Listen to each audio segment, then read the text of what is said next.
please join me in the pledge.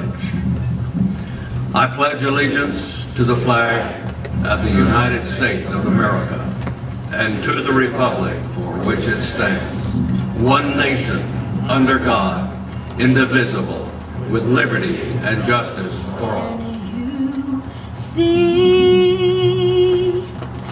by the dawn's early light what so proudly we hailed at the twilight's last gleaming, whose broad stripes and bright stars through the perilous fight o'er the ramparts we watched were so gallantly streaming, and the rockets' red glare, the bombs bursting in air, gave proof through the night that our flag was still there. Oh, say does that star-spangled banner yet wave o'er the land of the free and the home of the brave.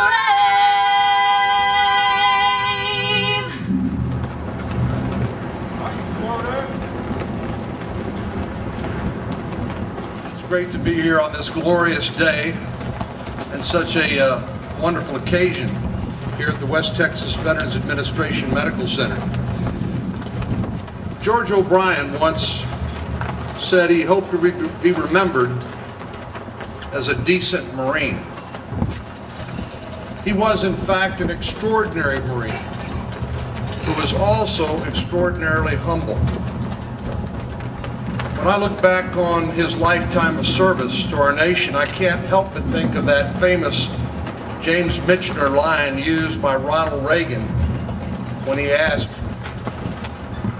"Where do we get such men? Where do we get such men who perform almost unimaginable acts of selflessness and heroism in the face of extreme danger? Where do we get such men who have such strength and courage to continue risking their lives even after being wounded multiple times?" I can't give you an adequate answer to that question, but I can tell you that I am tremendously proud and grateful to know that our state and our country produce men like George O'Brien.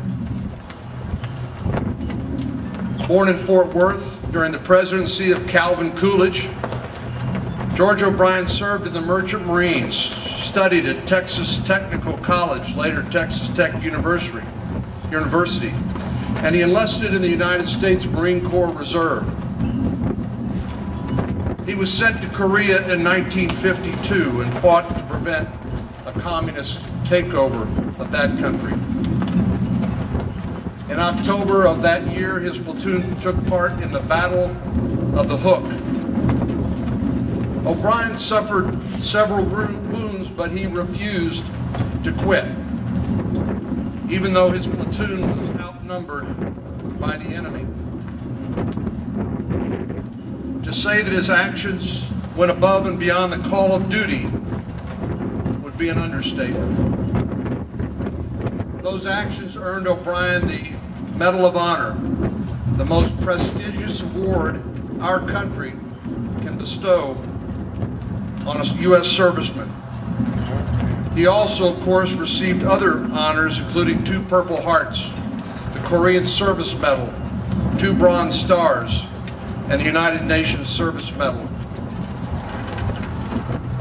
The efforts of George O'Brien and his fellow troops helped save tens of millions of South Koreans from a lifetime of communist slavery, or worse. Today, South Korea is a prospering democracy, a dynamo in Asia and a land of democratic freedom, while North Korea remains a totalitarian prison camp from which all too few Koreans are able to escape.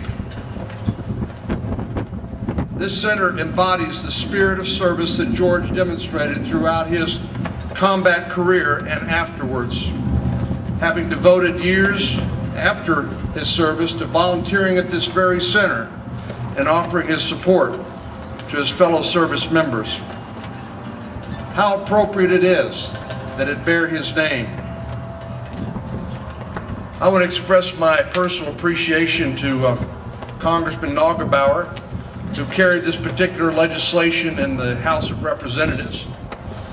I know he couldn't be here today, as could Mac Thornberry and Congressman Conaway, who are serving in Washington, D.C., that far-off hostile outpost known as our nation's capital.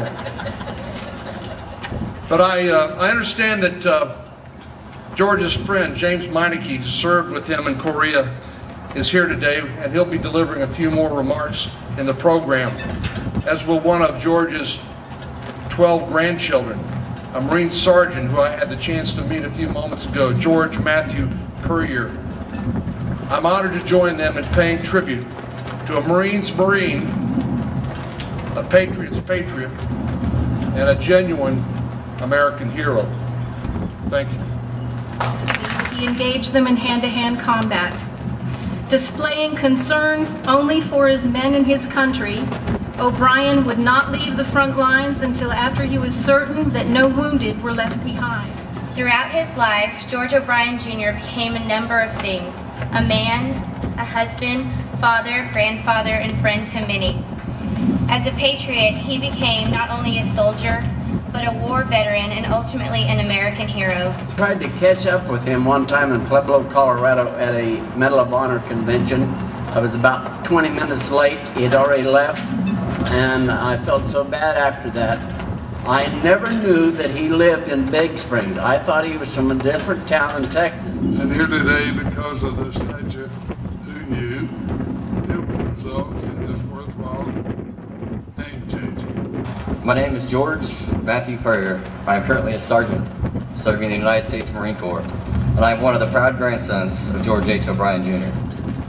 On behalf of my grandfather and our family, we would like to thank you for the honor of naming the Veterans Administration Hospital in Big Spring, Texas after me.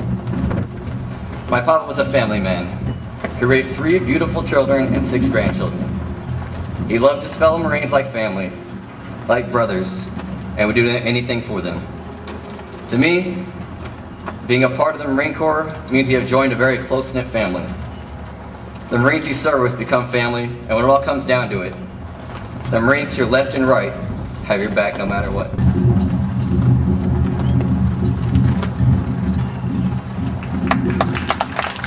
Very good. Thank you all very much.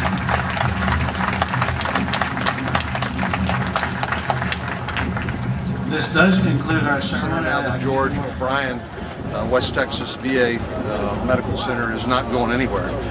This is designed to serve not only people in Big Spring in this county, but people in this region. Make sure they don't have to travel to Albuquerque for regular medical care, and to keep the commitments that we made to our veterans. They've sacrificed and done so much for us to protect our freedom. The least we can do is keep our promises and commitments to them, and that's what this medical center is about, and that's what this naming for George O'Brien is all about today. Thank you very much. Thanks for coming out. Yes, sir. You work here? Yes, sir. Oh, okay. So you help taking care of those guys. Yes, sir. Also, I'm in the CWC program here. Okay. Great. Well, it's nice to meet you. Yes, Yes, sir. What a great day. I need to contact you. Okay, great. Well, Brent can help. Yes, thank you, sir. God bless. Thank God you. bless you.